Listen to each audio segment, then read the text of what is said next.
Good afternoon to students, all students. Today I will discuss about Chase Summer School. That is the program name is Fundamental and Application of Thermal Engineering, Module 1, Basic Concept of the Thermodynamics. Myself is Yogesh Agarwal, Associate Professor, Mechanical Engineering Department, SIRTE. Okay, this is my first introduction slides and the module introduction slides.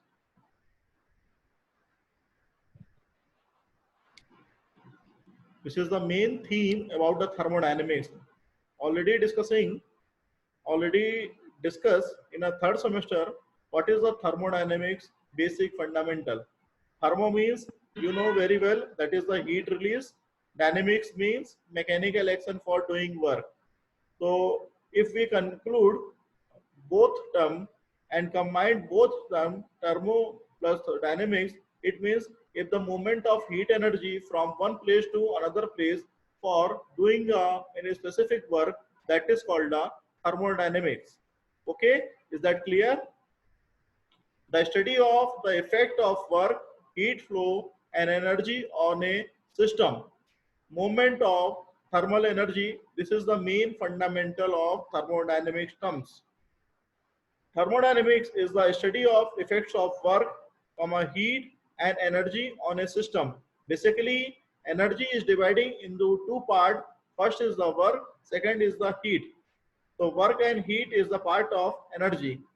Thermodynamics is only concerned with the macroscopic, large scale change and observation. It is not dealing with the microscopic, because of जितना भी आपने physics या chemistry वगैरह में पढ़ा है, microscopic level पे पढ़ा है, बट थर्मोडायनेमिक्स जो कि हीट का एक पार्ट होता है, यहाँ पे मैक्रोस्कोपिक लेवल पे हम डिस्कस कर रहे हैं और उसके ऑब्जर्वेशन को चेक करेंगे.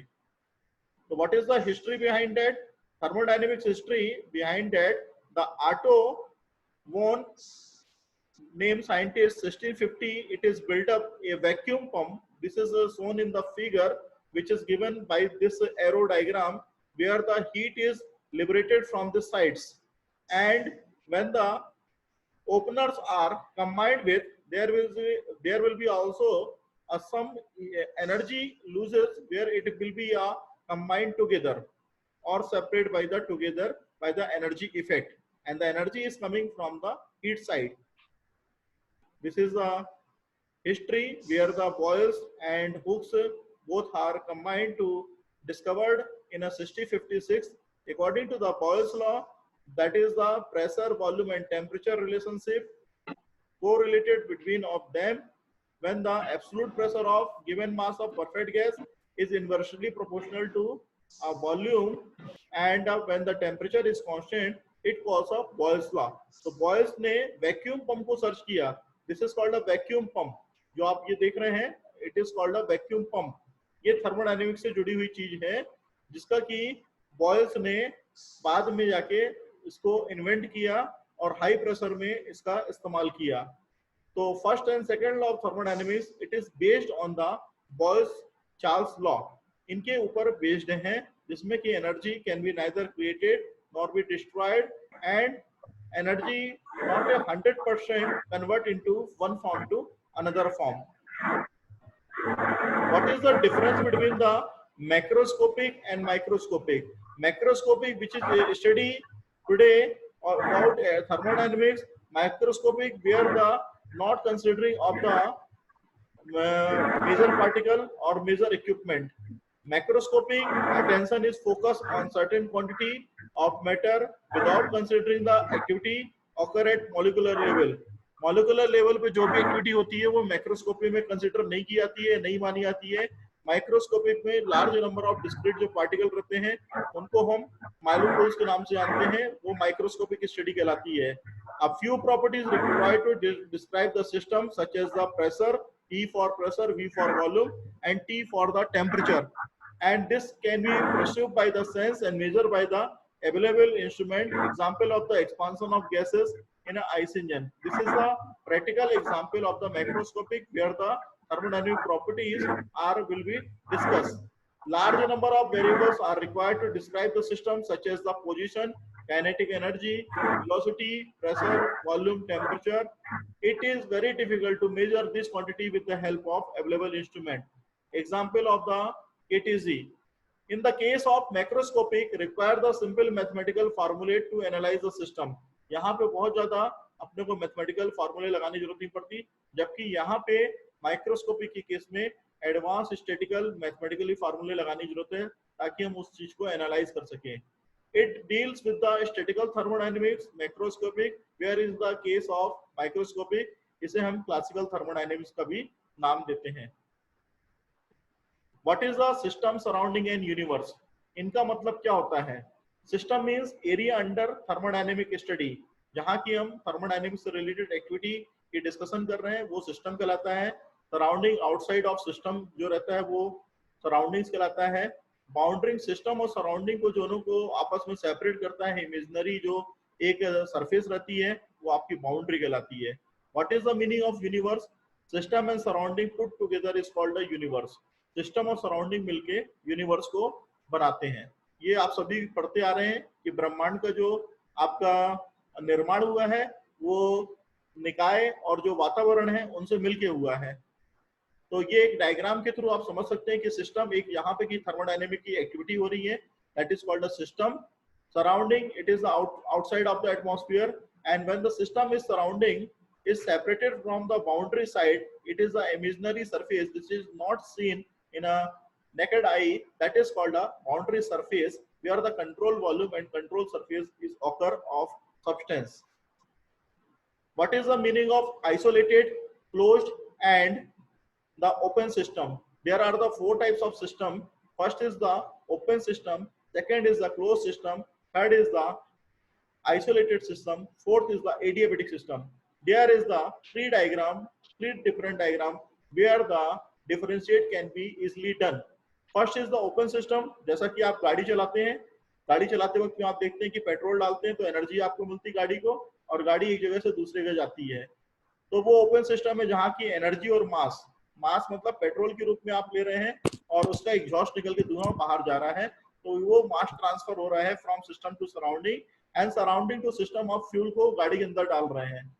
इसी तरीके से यदि एनर्जी देखें तो वहां पे जो आपकी फ्यूल की केमिकल एनर्जी थी वो थर्मल एनर्जी में बदली और थर्मल एनर्जी आपकी फिर मैकेनिकल एनर्जी में कन्वर्ट हुई. तो इस तरीके से एनर्जी का ट्रांसफॉर्मेशन भी हो रहा है फ्रॉम सिस्टम टू सराउंडिंग्स. तो this is the example of the open system in which the mass and energy both will be cross from system to surrounding and vice versa. But in case of the close system, जैसा कि घरों में refrigerator होता है, fridge होती है, या बोलना चाहिए सिलेंडर जिसको कि गैस और पिस्टन के द्वारा यहाँ पे ऑक्युपाइड किया गया है, बताया गया, दिखाया गया है, जिसमें कि मास ट्रांसफर नहीं हो रहा है, सिर्फ एनर्जी ट्रांसफर हो रही है, that is called a close system. In a case of isolated system, neither the energy nor mass can be exchange.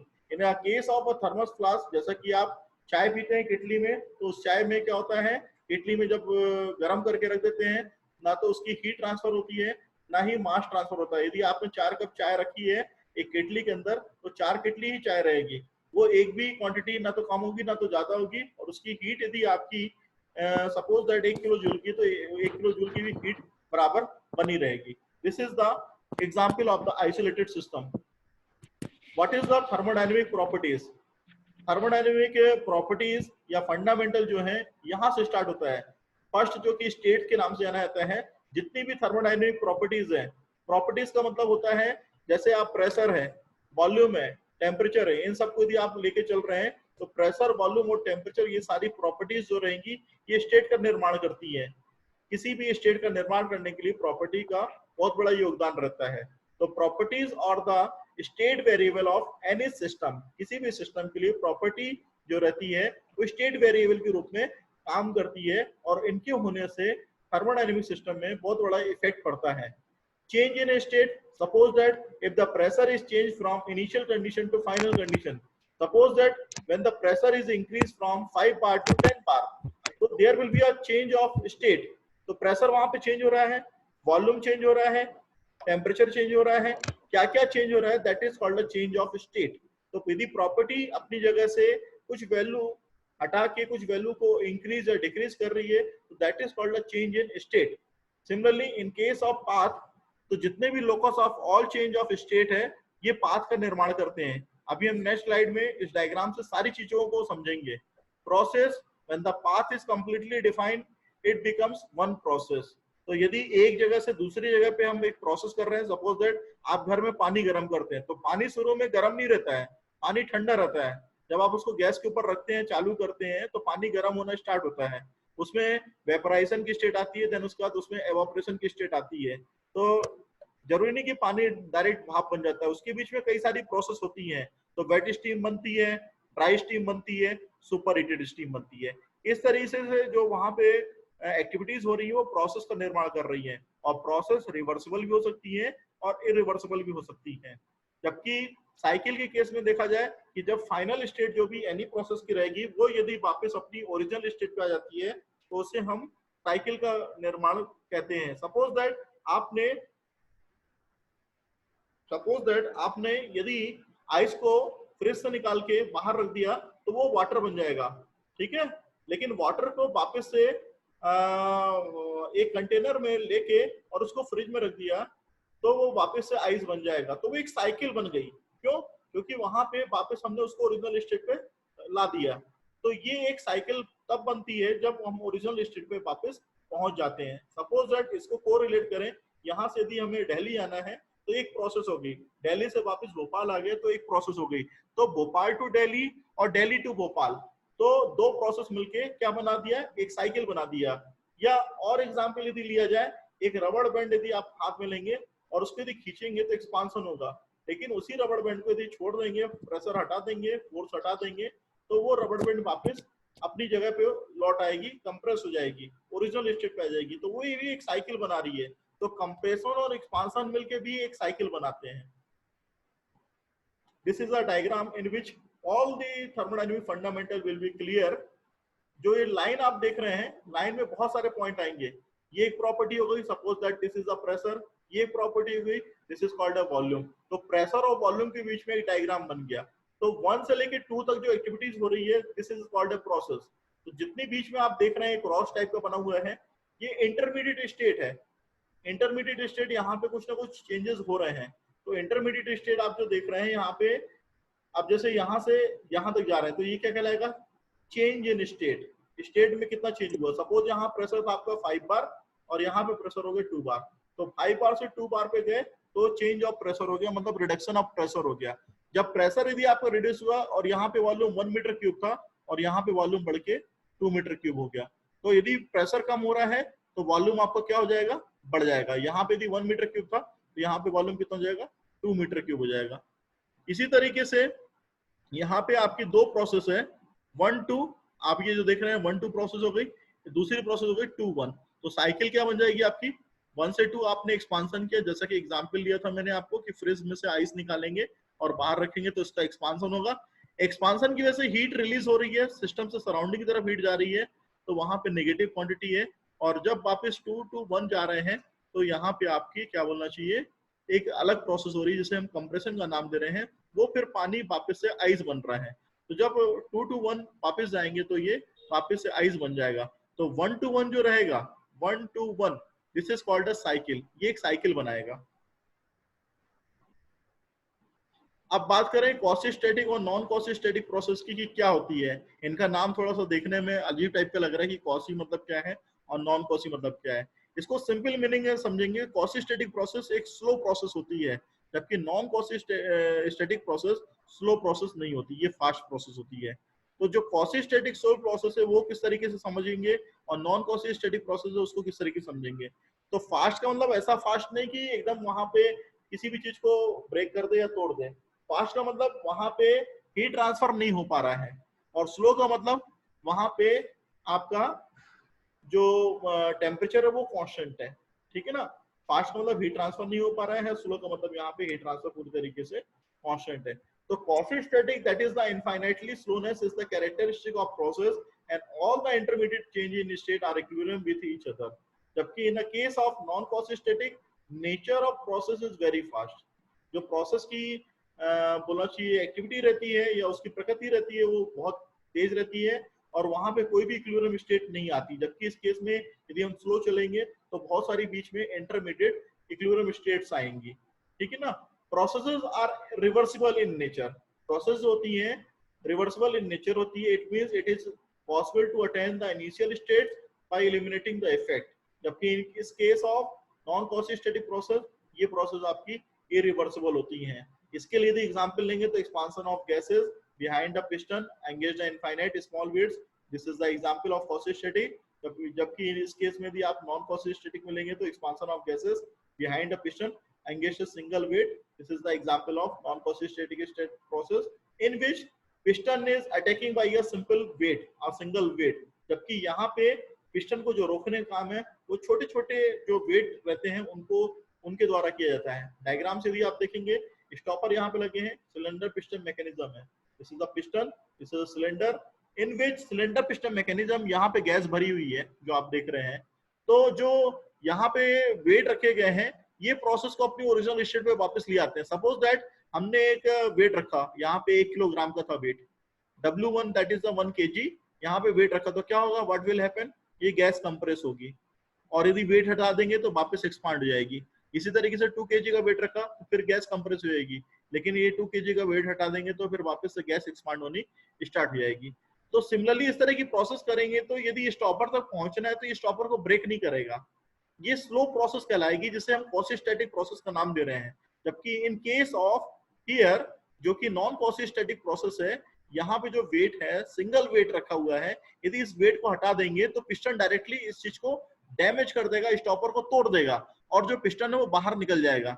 तो इसको रोकने के लिए हम लोग क्वासी-स्टैटिक प्रोसेस करते हैं, प्रोसेस को स्लो बनाते हैं। जबकि in the case of non quasi static process it is not possible to achieve this. और डायग्राम में भी अपन देखेंगे, इस डायग्राम में जो प्रोसेस हो रही है ये कंप्रेशन और एक्सपांशन की है। यदि हमने कंप्रेशन किया 1 to 2 और वापस यदि ओरिजिनल स्टेट पे आ गए 2 to 1 तो ये आपकी क्वासी-स्टैटिक प्रोसेस कहलाएगी। मतलब एक प्रकार से इक्विलिब्रियम जो स्टेट हो रही है एक आपके एक्सपांशन के रूप में हो रही है, दूसरे कंप्रेशन के रूप में हो रही है। जब 1 to 2 और 2 to 1 करेंगे तो इस तरीके से आपका कंप्रेशन और एक्सपांशन जो होगा वो क्वासी-स्टैटिक प्रोसेस में आएगा क्योंकि वो इक्विलिब्रियम प्रोसेस है। लेकिन इन केस ऑफ डॉटेड लाइन जो यहाँ पे शो रही है ये एक्सपांशन हो रहा है बट कंप्रेशन उसी चेन को फॉलो नहीं करेगा, ये आपकी फास्ट प्रोसेस हो रही है। यदि आपने यहाँ पे कंप्रेस किया था या एक्सपांशन की सपोज किया था तो एक्सपांशन का जो कंप्रेशन होगा तो जरूरी नहीं कि वो भी वापस उसी डायरेक्शन या उसी प्रोसेस होके निकले। तो ये this is the disadvantage in this case. तो नॉन क्वासी-स्टैटिक प्रोसेस में ये सारी चीजें होती हैं। कंप्रेशन प्रोसेस को जो यहाँ पे दिखाया गया slow compression process quasi equilibrium होता है, यहाँ पे वेरी फास्ट इक्विलिब्रियम जो कि नॉन क्वासी-स्टैटिक होता है जैसा कि हमने आपको बताया है। तो इन दोनों डायग्राम से भी हम इस चीज को समझ सकते हैं। ठीक है, टाइम रनिंग आउट बता रहा है, 10 मिनट में मीटिंग एंड हो जाएगी, बट यदि हमारा सिलेबस पूरा नहीं होता तो उसी लिंक को वापस क्लिक कर सकते हैं और हम ज्वाइन कर लेंगे। ठीक है, गॉट इट माय पॉइंट।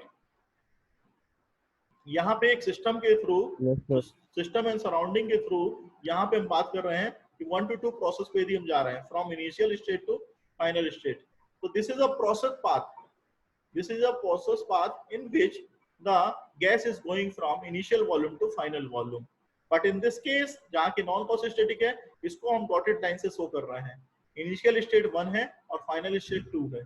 तो सिस्टम टू सराउंडिंग जब आगे जा रहे हैं तो उस केस में जो डॉटेड लाइन है उस डॉटेड लाइन के द्वारा हमारी चीज जो है वो कंप्लीट नहीं हो रही है, या बोलना चाहिए प्रोसेस पूरी तरीके से कंप्लीट नहीं हो रही है। अब बात करेंगे रिवर्सिबल प्रोसेस और इरिवर्सिबल प्रोसेस की। तो रिवर्सिबल प्रोसेस वो होती है जहां की हम इनिशियल स्टेट को अटेंड कर लेते हैं after the effect of obtain the final state, या बोलना चाहिए कोई भी डिस्टर्बेंस यदि आता है बट उस डिस्टर्बेंस के कारण हमारे इनिशियल स्टेट पर जाने से हमें कोई नहीं रोक सकता, वो हमारी रिवर्सिबल प्रोसेस कहलाती है। जबकि इरिवर्सिबल प्रोसेस के केस में ऐसा कभी भी नहीं होता है। All the quasi static process are reversible in nature, जबकि कोई भी नॉन क्वासी-स्टैटिक प्रोसेस रिवर्सिबल नहीं होती है, ये सारी प्रोसेस इरिवर्सिबल नेचर की होती है। ठीक है, process will become reversible by eliminating the causes of irreversibility, registered expansion of gases, no internal molecular friction or external friction. This is the case in the reversible process. But in case of reversible process जो कि होती है reversibility internal friction के कारण जो कि molecules के बीच में हो रहा है, फ्री एक्सपांशन के कारण गैसेस में हो रहा है, पैडल व्हील वर्क के कारण हो रहा है। ये सारी एक्टिविटी इरिवर्सिबिलिटी को शो करती हैं। रिवर्सिबल प्रोसेस जो कि क्लासेस इनइक्वालिटी ने बताया था, that is dq by t is equal to 0 for a cyclic process where there is a no change of the entropy. It is also happening in the reversible case where the change of entropy is equal to 0. But in case of non-quasi-static process or irreversible process, that is there is a no change of the entropy taking place, and the no constant entropy is happening there. This is describing in a diagram, जैसा कि already हमने बताया था diagram में 1 to 2 2 to 1 process हो रही है, तो यहाँ पे दिखाया गया that is a forward process, that is a reverse process eliminating of the effect to obtain the final. तो किसी तरीके से उसको यदि फाइनल स्टेट पे जाना है तो उसका ये मतलब नहीं कि वो आपकी क्वासी स्टैटिक या रिवर्सिबल प्रोसेस हो रही है, that is showing the non quasi static process और irreversible process. What is the thermodynamic property? There are the two types of the thermodynamic property. First is the extensive property, second is the intensive property. तो extensive property simply यदि आप देखेंगे depending on the mass oblique size, ये मास पे dependent है, size पे dependent है system के, और वॉल्यूम पे डिपेंडेंट है, तो ये एक्सटेंसिव प्रॉपर्टी कहलाती है। जबकि इंटेंसिटी प्रॉपर्टी जो है वो आपकी independent of the mass and size पर रहती है, such as the pressure and temperature, ये इंटेंसिटी प्रॉपर्टी है। जबकि एक्सटेंसिव प्रॉपर्टी का यदि एग्जांपल लेंगे तो ये वॉल्यूम है और एनर्जी है जो कि मास पे डिपेंडेंट है, ये आपकी एक्सटेंसिव प्रॉपर्टीज आती हैं। स्पेसिफिक वॉल्यूम यदि हम बात करेंगे तो extensive per unit mass, that is the specific volume, ये आपकी स्पेसिफिक वॉल्यूम को शो करता है। पर यूनिट मास जहां भी लगता है वो स्पेसिफिक वॉल्यूम को शो करता है। प्रेशर की बात करें जो कि फंडामेंटल कॉन्सेप्ट है थर्मोडायनेमिक्स के लिए कि प्रेशर को किस तरीके से हम जान सकते हैं। प्रेशर जो कि छोटे से हम पढ़ते आ रहे हैं, it is the ratio of force by area. Force यदि लगाएंगे पर्टिकुलर एरिया में तो वो प्रेशर फोर्स वहां पे क्रिएट होगा। प्रेशर की जो लिए यूनिट होती है वो पास्कल रहती है, किलो पास्कल रहती है, बार रहती है, न्यूटन पर मीटर स्क्वायर रहती है। तो पास्कल या न्यूटन पर मीटर स्क्वायर दोनों इक्वल हैं। इनके लिए टाइप्स यदि देखें तो यहाँ पे 3 तरह के टाइप्स आपको दिख रहे हैं, एब्सोल्यूट, गेज जिसको कि वैक्यूम बोल रहे हैं, और तीसरा एटमॉस्फेरिक। तो जरूरी नहीं कि जो आपका प्रेशर है वो आपका कम रहे, आपका प्रेशर एटमॉस्फेरिक प्रेशर से ज्यादा हो सकता है। यदि प्रेशर एटमॉस्फेरिक प्रेशर से ज्यादा है तो उसे हम एब्सोल्यूट प्रेशर के नाम से बोलेंगे या गेज प्रेशर के नाम से बोलेंगे। लेकिन प्रेशर यदि किसी भी सब्सटेंस या ऑब्जेक्ट में एटमॉस्फेरिक प्रेशर से बिलो जा रहे हैं तो उसे हम वैक्यूम प्रेशर बोलेंगे। तो यहाँ पे सिंपल सा एक मैथमेटिकल फार्मूला लिया गया है, that is the absolute pressure equal to atmospheric pressure plus minus P gauge pressure. So this is the example of the absolute pressure. Volume यदि बात करेंगे that is a 3 dimensional space occupied by an object. यदि object के द्वारा space occupied किया जा रहा है जो कि 3 डायमेंशनल है, that is called a volume. इसके लिए जो यूनिट यूज की जाती है that is the metre cube, litre, 1 metre cube, 10 to power 3 litre. तो जो वॉल्यूम है यहाँ पे हर किसी ऑब्जेक्ट के लिए अलग अलग होता है। सपोज दैट यहाँ पे आप जो सर्कुलर टाइप का स्फीयर देख रहे हैं वो उसके लिए अलग है, ये सिलेंडर के लिए अलग वॉल्यूम होता है, क्यूब के लिए अलग होता है, रेक्टेंगुलर फ्रिंज के लिए अलग होता है, जैसा कि आपने इंजीनियरिंग ग्राफिक्स या 10th की मैथमेटिक्स में पढ़ा है। टेम्परेचर की बात करें that is the quantitative indication of degree of hotness and coldness of the body. आजकल कोरोना के काल में आप देख रहे हैं कि हर जगह थर्मल स्क्रीनिंग की जा रही है। तो थर्मल स्क्रीनिंग करने का मतलब क्या है, उस बॉडी की डिग्री ऑफ हॉटनेस देखी जा रही है या कोल्डनेस देखी जा रही है, कितना टेम्परेचर है।